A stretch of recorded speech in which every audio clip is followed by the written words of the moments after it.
السلام عليكم ورحمة الله وبركاته. ازيكم عاملين ايه؟ النهاردة ان شاء الله هنشرح في الفيديو ده ازاي اللي انت تعمل ستوري ليك على التليجرام، او ازاي اللي انت تعمل قصة ليك على التليجرام، وازاي اللي انت تحدد ان مين اللي يشوف الحالة بتاعتك ومين اللي ما يشوفهاش، وازاي اللي انت تحدد اذا كان حد يعمل سكرين شوت للحالة بتاعتك ولا لا. ده اللي احنا هنشوفه في الفيديو. بس قبل اي حاجة ما تنساش تعمل لايك للفيديو واشتراك للقناة.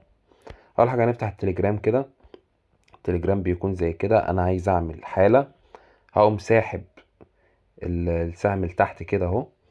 دي حالات الناس اللي عندي. هقوم دايس كلمة قصتي، هيجيب لي الكاميرا. انا اقدر اصور فيديو او صورة، او لو انا مش عايز اصور هخش على الاستديو عندي، هختار اي صورة مثلا وليكن الصورة دي. وفي بعض الاعدادات هنا عايز مثلا ان انا افتح اللون اغمقه. ده الايديت، يعني اي ايديت كده، احنا زي الايديت اللي على الانستجرام او غيره اهو. انا بظبط الالوان. وبعد كده لو عايز اعمل سهم، عايز اعمل اي حاجة، عايز اعمل شرطة، المهم انا بظبط الحاجات دي كلها. انا ظبطت اللون اهو.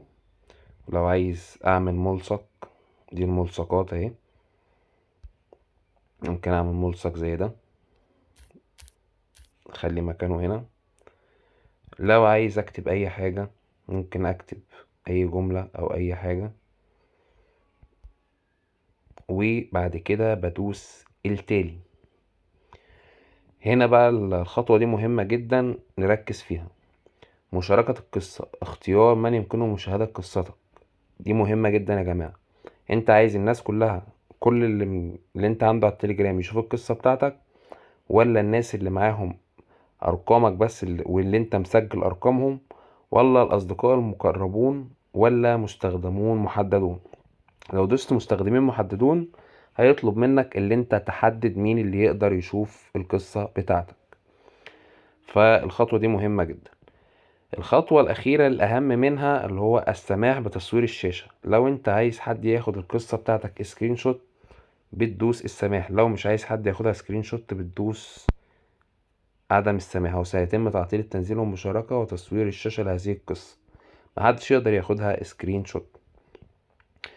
طبعا بعد ما بتخلص الكلام ده كله، القصة مدتها 24 ساعة، وبتدوس نشر القصة، وبتكون كده انت عملت حالة ليك على التليجرام.